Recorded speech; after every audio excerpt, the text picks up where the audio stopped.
लेकिन हम लोग मिडिल क्लास फैमिली से आते हैं और हमारी पूंजी शिक्षा ही है।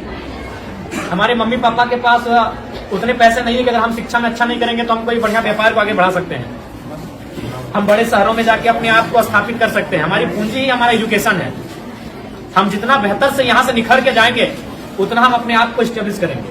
तो इसे कहना चाहेंगे, हम अभी भी स्टूडेंट हैं। अभी हम धनबाद विनोद बिहारी महतो विश्वविद्यालय से डॉक्टर ऑफ फिलोसफी के स्कॉलर हैं। और ऐसा नहीं कि कंटिन्यू 2018 में हमारा एडमिशन है, बीच में 2 साल बाधित हुआ है, क्योंकि इसमें होता है कि साल में 1.5 साल में आपको प्रेजेंट करना पड़ता है अपना थीसिस। तो हम अभी भी कंटिन्यू हैं, क्योंकि हमने कभी एजुकेशन से कंप्रोमाइज नहीं किया है। कभी आज हम आपके एज एमएलए के रूप में आपके बीच खड़े हैं।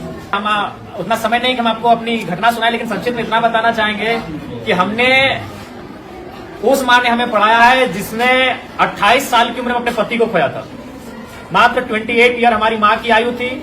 हमारा जो छोटा भाई था वो मैंने गर्भ नहीं था, उसका जन्म भी नहीं हुआ, तो दुनिया उसने देखा नहीं। तो उस समय हमारे पिता को हमारी माँ ने खोया था।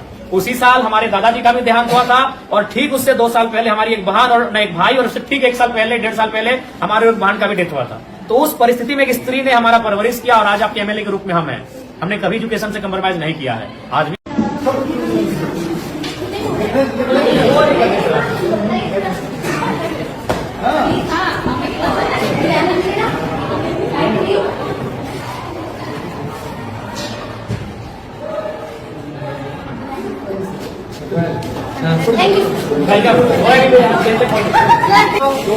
एक कक्ष में 600 बच्चियों को बैठा के अगर डिसिप्लिन की बात करें जाती है, बिल्कुल भी उचित नहीं है, संभव ही नहीं।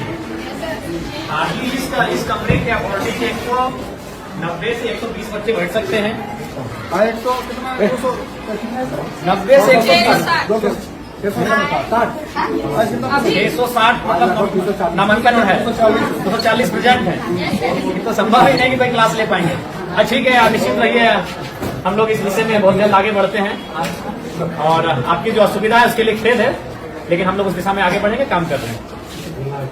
ये कौन सा क्लास है? 11 है। फैकल्टी क्या है? अच्छा, पढ़ाई करने से कर है ना? देखिए, मन लगा के पढ़िएगा ना, क्योंकि हम लोग जो है मिडिल क्लास फैमिली से आते हैं। भले आपके प्रिंसिपल आपके साथ खड़े हैं, आपके एमएलए भी आपके साथ खड़े हैं, लेकिन हम लोग मिडिल क्लास फैमिली से आते हैं और हमारी पूंजी शिक्षा ही है। हमारे मम्मी पापा के पास उतने पैसे नहीं है कि अगर हम शिक्षा में अच्छा नहीं करेंगे तो हम कोई बढ़िया व्यापार को आगे बढ़ा सकते हैं, हम बड़े शहरों में जाके अपने आप को स्थापित कर सकते हैं। हमारी पूंजी ही हमारा एजुकेशन है। हम जितना बेहतर से यहाँ से निखर के जाएंगे उतना हम अपने आप को स्टेब्लिश करेंगे। तो इसलिए आप लोग किसी भी प्रकार का कोई कंप्रोमाइज नहीं कीजिएगा। हम जानते हैं कि हो सके आपको समस्या आएंगी, क्योंकि बहन लोग को थोड़ी आ सकती है, क्योंकि आज भी लोगों की मानसिकताएं वैसी हैं, लेकिन आप निश्चिंत रहिए, अब जमाना बदला है, जमाने के लोगों की सोच बदली है, और हमें लगता है कि बेटा और बेटी को समान दृष्टिकोण से लोग देख रहे हैं। तो आपको भी कुछ अगर सुविधाएं आएंगे तो उससे आपको पार जाना है, और कभी शिकायत और समस्या को लेकर अपनी पढ़ाई से कंप्रोमाइज मत कीजिएगा, इस चीज से कंप्रोमाइज मत कीजिएगा। देखिए, हम दूसरा का उदाहरण नहीं देंगे, आपके बीच आपके एमएलए खड़े हैं, और हम आपको बताना चाहेंगे, हम अभी भी स्टूडेंट हैं। अभी हम धनबाद विनोद बिहारी महतो विश्वविद्यालय से डॉक्टर ऑफ फिलोसफी के स्कॉलर हैं। और ऐसा नहीं कि कंटिन्यू 2018 में हमारा एडमिशन है, बीच में 2 साल बाधित हुआ है, क्योंकि इसमें होता है कि साल में 1.5 साल में आपको प्रेजेंट करना पड़ता है अपना थीसिस। तो हम अभी भी कंटिन्यू हैं, क्योंकि हमने कभी एजुकेशन से कंप्रोमाइज नहीं किया है। कभी आज हम आपके एज एमएलए के रूप में आपके बीच खड़े हैं, और हमें तो लगता है कि आप कम से कम हमसे बेहतर परिवार से ताल्लुक रखते होंगे, क्योंकि हम उतना समय नहीं कि हम आपको अपनी घटना सुनाए, लेकिन संक्षिप्त में इतना बताना चाहेंगे कि हमने उस माँ ने हमें पढ़ाया है जिसने 28 साल की उम्र में अपने पति को खोया था। मात्र 28 ईयर हमारी माँ की आयु थी। हमारा जो छोटा भाई था वो मैंने गर्भ नहीं था, उसका जन्म भी नहीं हुआ, तो दुनिया उसने देखा नहीं। तो उस समय हमारे पिता को हमारी माँ ने खोया था।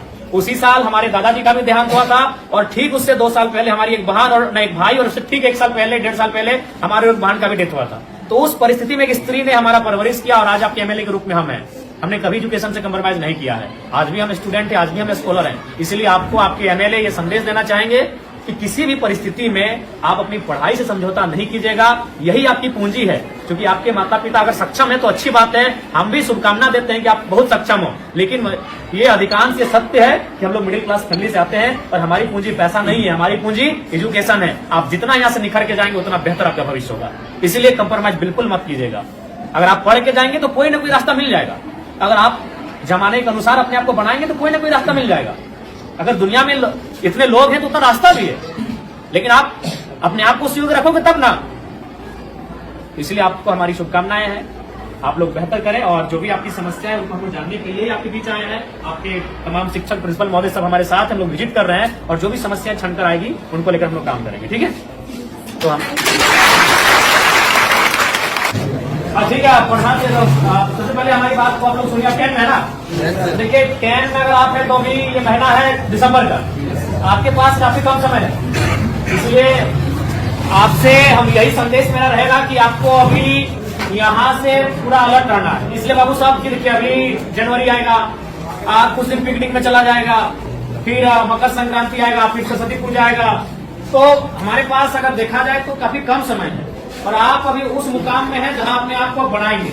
इसलिए यहाँ से आप एक ही दिन अब के बाद ढील मत कीजिएगा। और एक बात, आप जो अभी तक पढ़ाई हुआ है, जैसी बात है सर लोग मेहनत किए, आप लोग पढ़े हैं, बहुत सारी चीजों को आप जाने हैं, उसको आप प्रैक्टिस कीजिएगा, रिवाइज कीजिएगा। जो चीजें अगर, चूंकि अभी 10 में क्या है कि 10 के जो, चूंकि इसके बाद जब आप कॉलेज जाएंगे तो वहाँ एक्सपीरियंस दिखेगा, लेकिन अभी आप ज्यादातर रट के याद करते हैं, कोई भी चीज आपको रटते हैं, 4 बार 5 बार रटते हैं, तो उसके बाद भी अगर मान के चले आपसे भूल होता है तो उसको आप हाथ से प्रैक्टिस कीजिएगा। क्योंकि आप जितना पढ़ के रट के याद करोगे उससे ज्यादा आप हाथ से अगर लिखोगे ना 3 बार 4 बार तो उसको आप याद हो जाएगा। जो चीजें आपको लगता है कि इसको हम मेमोरी नहीं कर पा रहे हैं, याद नहीं कर पा रहे हैं, तो उसको आप कम से कम हाथ से प्रैक्टिस कीजिएगा। कई बार रफ लीजिएगा, उस रफ में 4 बार 5 बार लिखिएगा उस प्रश्न का उत्तर, तो आपको याद होने लगेगा। और एक बात सबसे महत्वपूर्ण याद रखिएगा, क्योंकि आप अभी अपने जीवन का सबसे महत्वपूर्ण उम्र में है, यही है ये जो एज होता है ना, ये इसको हम टीन एज कहते हैं। हमको अपने आप को बनाना भी यही है और बिगाड़ना भी यही है। अब ये डिपेंड आप पे करता है। देखिए आपके माता पिता तो इस उम्मीद से आपको भेजे कि मेरा बेटा वहां जाएगा, गुरु जी के सानिध्य में बैठेंगे, पढ़ेंगे तो पढ़ के आएंगे, लेकिन अब आप यहाँ क्या व्यवहार करते हैं ये आप पे डिपेंड करता है। तो इसीलिए आप यहाँ 4 घंटा 5 घंटा 6 घंटा समय देते हैं, तो उस 6 घंटा का रिजल्ट आना चाहिए ना। मान के सपोज दैट अगर किसी भाई को अगर पढ़ने में मन नहीं लग रहा है, तो मान के चलो वो 6 घंटा अगर सिर्फ वो ग्राउंड में दौड़ेगा, इस राज्य के नंबर 1 धावक बनेगा कि नहीं? अगर वो पहाड़ नहीं चढ़ेगा, अगर वो गीत ही 6 घंटा प्रैक्टिस करेगा तो बेहतरीन गीतकार बनेगा कि नहीं? तो हमारे कहने का मतलब है आप यहाँ 6 घंटा समय दे रहे हैं, और जहां आप समय दे रहे हैं वहां से कुछ रिजल्ट नहीं हासिल करेंगे तो फिर गलत बात है कि नहीं? तो इसलिए आप यहाँ 6 घंटा समय दे रहे हैं, अपना 5 घंटा आप समय दे रहे हैं, तो इसलिए यहाँ से आपको परिणाम हासिल करके जाना है, यहाँ से आपको रिजल्ट लेके जाना है। इस बात को आपको ध्यान में रखना है, ठीक है? बाकी आपको जहां असुविधा होगी, आपके शिक्षक, आपके प्रिंसिपल तो साथ में ही, आपके विधानसभा के आपके एमएलए हम भी आपके साथ हैं, जहां हमारी आपको जरूरत पड़ेगी आप हमें बेहतर याद कीजिए, ठीक है? आज चूंकि समय का अभाव है, 1 घंटे हम आपको ले लेते हैं, लेकिन समय का अभाव है। जैसे बच्चा का गाने का दिमाग में हो गया, हम लोग भेजे हैं सर, खराब वातावरण मिलता है, तो बच्चा हमें भेजन जिला के सामाजिक सुरक्षा, हाँ, पैसा 30,000 का महीना मिलता है, ठीक है, 8,000 तो आपने भेजे, ठीक, इसको हमको समझाना पड़ेगा। क्योंकि उनको मालूम है अगर हम खेती में मन नहीं लगाएंगे तो फसल नहीं होगा, फसल नहीं होगा तो परिवार का अनाज नहीं होगा।